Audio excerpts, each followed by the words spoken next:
Magandang gabi aking mga minamahal na ka-VBS. Sa ating paglalakbay sa mga kwentong hindi nalutas, may mga trahedyang sumasalamin sa buong kasaysayan ng isang bansa.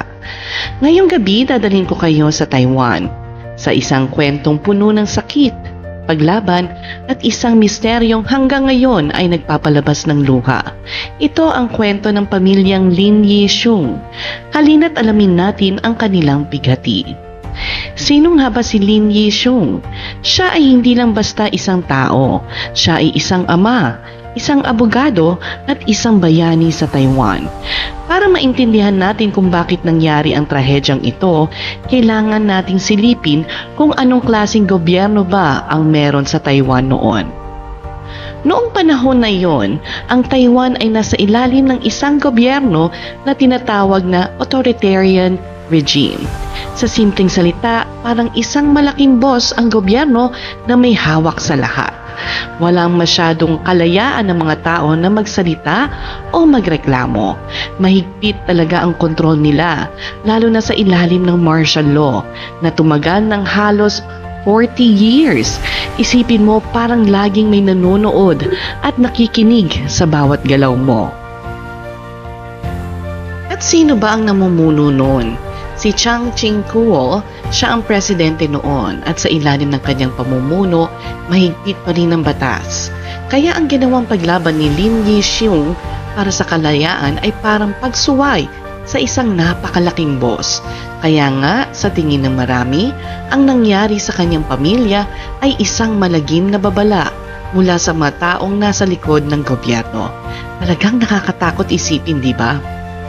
Dahil sa kanyang matinding paglaban para sa demokrasya, naging pangunahing target siya ng gobyerno.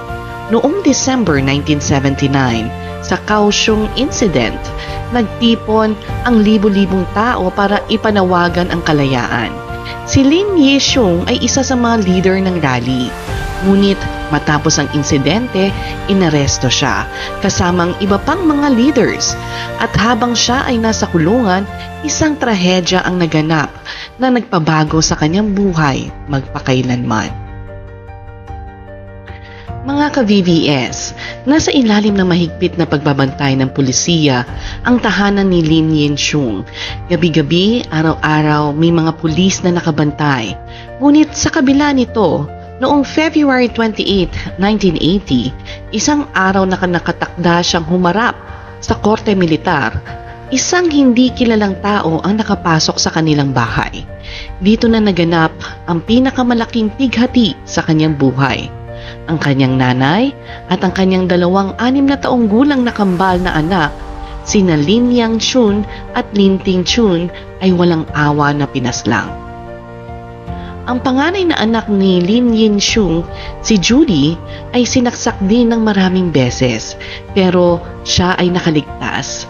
Isipin niyo po ang sakit, ang pagkawala ng 2 inosenteng bata at ng isang ina, habang ang ama ay nasa kulungan na walang magawa. Ang krimen ay naganap sa harap mismo ng mga nagbabantay na pulis, pero nang tanungin sila, nag-angkin silang wala silang nakita o narinig. Ang mga ebidensya ay naglaho at ang kaso ay nanatiling hindi nalutas. At dito pumapasok ang tanong, sino nga ba ang mga suspect? Dahil sa mga kakaibang pangyayari, may malakas na hinala ang publiko at ang mga historians na ang krimen ay may kinalaman sa politika. May 2 pangunahing theories. Una, ang hinala ay nasa mga puwersa ng gobyerno mismo. Ang mga sumusuporta sa teoryang ito ay naniniwala na ang pagpatay ay isang babala dahil hindi nila mapatahimik si Lin Yixun sa kulungan. Ginamit nila ang kanyang pamilya upang sirain ang kanyang pagkatao at pahinain ang paglaban ng oposisyon. Ang katotohanan na ang bahay ay nasa ilalim ng mahigpit na pagbabantay ay nagpapalakas sa teoryang ito. Pangalawa, ang hinala ay nasa isang hindi kilalang third party na may kaugnay sa gobyerno. Posible na inutusan ng gobyerno ang isang sindikato o individual upang gawin ang krimen. Sa ganitong paraan, maiiwasan nila ang direktang pananagutan at magiging madali para sa kanila na magkaila. ang kaso ay nanatiling bukas at hanggang ngayon walang formal na kinasuhan. Mga ka-VVS, ang trahedya na ito ay hindi lamang isang krimen. Ito ay isang makasaysayang pangyayari na nagpapaalala sa atin ng presyo ng kalayaan.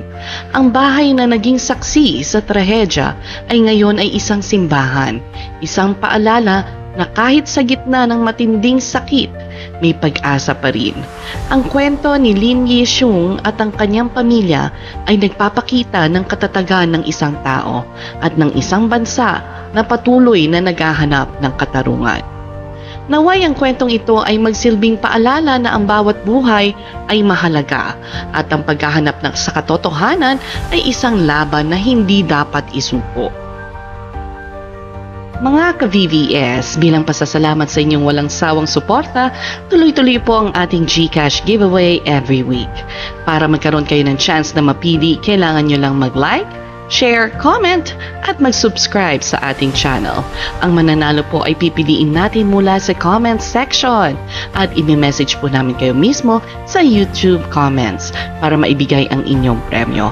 Kaya mag-comment na po kayo sa Voice and Vision Stories para malaman din namin na nakinig kayo hanggang dulo. Maraming salamat po sa inyong pakikinig at magandang gabi, aking mga ka-VVS, hanggang sa susunod na kwento.